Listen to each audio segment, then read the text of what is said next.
Santhana tailoring ஷாப்ல இருந்து உங்க பானமா பேசுறேன். இன்னைக்கு பிள்ளைகளுக்கு பெரிய கை சின்ன கை வெட்டி காமிச்சேன். ஆனா அந்த பெரிய கை பிள்ளைகளுக்கு அந்த 1 மீட்டர்ல கொஞ்சம் குண்டா இருக்கவங்களுக்கு அந்த கைக்கு பீஸ் கொடுக்கறதுக்கு தெரியல. அதை இப்ப கொடுக்கறதுக்காண்டி இப்ப நான் வெட்டி காமிக்கிறேன். நீங்களும் வீடியோல பாருங்க, வெட்டியும் காமிக்கிறேன். ஏன்னா நான் அப்பக்கப்ப சின்ன சின்ன நுட்பங்களை சொல்றதை நீங்கள் புரிஞ்சுக்கோங்க. நான் டெய்லரிங் கிளாஸ் அனுபவபூர்வமா ஒவ்வொரு ஐட்டங்களா சொல்லிக்கிட்டு இருக்கேன். அதையும் நீங்களும் பாருங்க, பார்த்துட்டு சப்ஸ்கிரைப் பண்ணுங்க, என்ன லைக் பண்ணி உங்க ஃப்ரெண்டு கிட்ட சொல்லுங்க. என்ன இப்ப நான் வெட்டி காமிக்கிறேன், எப்படி வெட்டுறது, அதுக்கு எப்படி பீஸ் கொடுக்கறதுன்னு பாருங்க. முதல்ல ஜாக்கெட்டோட உயரம் அவங்க 9 இப்படி புள்ளி வச்சு இப்படி கட்டம் போட்டுக்கோங்க.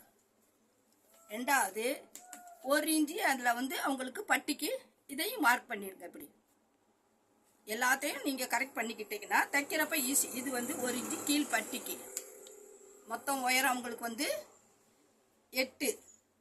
இது 1 இன்ச்சு பட்டிக்கு விட்டுருக்கேன். இந்த ஆப்போசிட்டில் 3 இன்ச்சு. இப்போ இந்த வளைவு போடுங்க. ஆனால் அவங்களுக்கு தேவையான அகலம் 10 வருது. இப்போ 2 இன்ச்சுக்கு நம்ம பீஸ் கொடுக்கணும். அதுக்கு எப்படிங்கிறத இப்போ சொல்றதுக்காண்டி தான் இப்போ உங்களுக்கு இதை வெட்டி காமிக்கிறேன். கை வெட்டுவீங்கல்ல, அந்த இதில் அந்த பீஸ் இருக்குல்ல, அதை நீங்கள் இது பண்ணிக்கோங்க, இந்த சென்டர் பண்ணிக்கோங்க. சென்டர் பண்ணிட்டு இந்த இடத்துல ஒரு வெட்டிக்கோங்க பட்டி மடிக்கிறதுக்கு. இதை ரெடி பண்ணிட்டு இந்த பீஸை இப்படி வைங்க. அகலம் நமக்கு 2 இன்ச்சு வேணும். 2 இன்ச்சு வேணும். 2 இன்ச்சுங்கிறப்ப 1/2 இன்ச்சு அந்த தையல்ல மடிக்க இப்படி கணக்கு பார்த்துக்கோங்க. இந்த உயரத்தையும் இந்த 6 இன்ச்சு நம்ம வெட்டினது போக 6 இன்ச்சு இருக்கு, 1/2 இன்ச்சு, அதையும் இதில் கணக்கு பார்த்துக்கோங்க.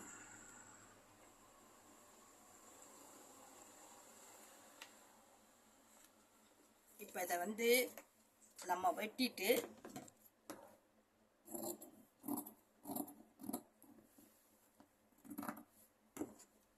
இது 2 கைக்கு வர்ற பீஸ்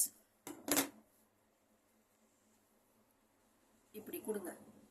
இப்படி கொடுக்குறப்ப நமக்கு அவங்களுக்கு கிடைக்கிற 10 இன்ச்சு இப்போ கிடைக்கும். இந்த 10 இன்ச்சு கிடைக்குதா? இதில் 1/4 இன்ச்சு நமக்கு உள்ள கூடி தையலில் போயிட்டாலும் 10 இன்ச்சு கிடைக்கும். இதே மாதிரி இந்த பக்கம் 2 பீஸ், அந்த பக்கம் 2 பீஸ். இப்போ இதை அப்படி விரிச்சு விட்டோம்னா இந்த சைடு இதை வச்சுக்கோங்க, அந்த சைடு இதே மாதிரி இன்னொன்று வெட்டிக்கோங்க. நல்லா பாருங்க. இந்த முக்கு பீஸ் எப்படி கொடுக்கறதுங்கிறதுக்காண்டி தான் இப்போ உங்களுக்கு விளக்கமாக சொல்கிறேன். நான் முக்கு பீஸ் கொடுத்து அடிச்சிட்டிங்கன்னா அந்த கை அகலத்து நம்ம ஆம்கோல்ல ஏற்றுறதுக்கு கரெக்டாக இருக்கும். இந்த இடத்துல இதை தச்சிருங்க. இப்படி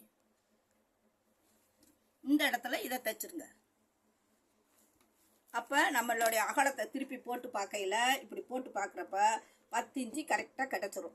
ஏன்னா நம்ம அந்த கை வெட்டின அந்த ஷேப்பில் தான் நம்ம இப்போ எடுத்திருக்கோம். அகலம் உள்ளவங்களுக்கு 10 இன்ச்சு கிடச்சிரும். பாருங்க, இது உயரம் அவங்களுக்கு, அகலம் இது. அப்போ குண்டா இருக்கவங்களுக்கு என்ன செய்யணுங்கிறத இப்போ இந்த மாதிரி மெத்தேட் பண்ணி வெட்டி தச்சு பாருங்க. இப்போ அதுலேருந்து 2 இன்ச்சு இந்த நம்மளுக்கு எப்பயும் கிடைக்கிற ஒரு துணிக்கு உள்ள அகலம் 8 இன்ச்சு. அப்போ மொத்தம் 10 இன்ச்சு அகலம். அவங்க பாடி சுற்றளவுக்கு கரெக்டாக இருக்கும். 6.5 வரும் அவங்க ஆம்கோல் அளவு. அப்போ அது அவங்களுக்கு கரெக்டாக வந்துடும். அந்த ஆம்கோலில் ஏற்றுறப்ப கரெக்டாக வந்துடும். இந்த சுற்றளவு அளந்து பார்த்துட்டிங்கன்னா அப்போ நம்ம பிசுறு இல்லாமல் இதை இது பண்ணிக்கலாம். இப்படி அடிக்கிறப்ப இப்படி கிராஸாக அவங்க கைக்கு அடிச்சுக்கலாம். இந்த இடத்துல மட்டும் அவங்க ஆம்கோல் ஏற்றுறதுக்கு கரெக்டாக இருக்கும். இதுதான் இதோட மெத்தேடு, கிராஸ் போட்டு அடிக்கிறது. பாருங்க, பார்த்துக்கோங்க. பீஸ் எப்படி கொடுக்கறதுங்கிறதுக்காண்டி தான் இப்போ உங்களுக்கு வெட்டி காமிச்சேன். இந்த சைடு இதில் அடிச்சுக்கோங்க, அந்த சைடு அடிச்சுக்கோங்க. அப்போ இந்த 2 பீஸும் இந்த கிராஸ் பீஸ் 2 உள்ளே போயிடும். நமக்கு இங்கே அடிச்சு கொண்டாரையில் இப்படி இதுக்கு வந்துடும். அப்போ இந்த இடத்துல மட்டும்தான் நமக்கு முக்கு பீஸ் தெரியும். அப்போ அவங்களுக்கு பாடி சுற்றளவு லூஸ் கிடைக்கும். கையில் ஏற்றி போடையில் லூஸாக வரும். உங்களுக்கு வெட்டி காமிச்சிருக்கேன் பாருங்க. பெரிய கை வரையில தைரியமா இப்படி பீஸ் கொடுத்து வெட்டுங்க. ஏன்னா அந்த கழுத்துல கையில வெட்டுற பீஸ் கிடைக்கும். அதை வச்சு இதுல போட்டு கிராஸ் பீஸ் எடுத்து ஜாயின் பண்ணுங்க.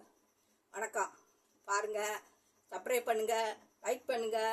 அடுத்து உங்களுக்கு ஃப்ரீ கோடைக்கால விடுமுறையில் பிள்ளைகளுக்கு வர முடியாத பிள்ளைகளுக்கு கிளாஸ் எடுக்கலான்னு முடிவு எடுத்திருக்கேன். அதையும் உங்களுக்கு ஆரம்பித்து வைக்கிறேன். ஏன்னா சில பிள்ளைய வச்சுருக்கு வர முடியல, நாங்கள் வேலைக்கு போயிட்டு நைட்டில் கிளாஸ்க்கு வரலாமான்னு கேட்டாங்க. அவங்களுக்கெல்லாம் இப்போ நான் இது ஒரு இதாக சொல்லி கிளாஸ் எடுக்கிறதுக்கு உங்களுக்கு வேணும்னா கமாண்டில் கேளுங்க, நான் சொல்கிறேன். வருஷப்படி எங்கள் பிள்ளைகளுக்கு சொல்லி கொடுத்த எல்லா பாடமும் உங்களுக்கும் சொல்லித்தரேன். வணக்கம்.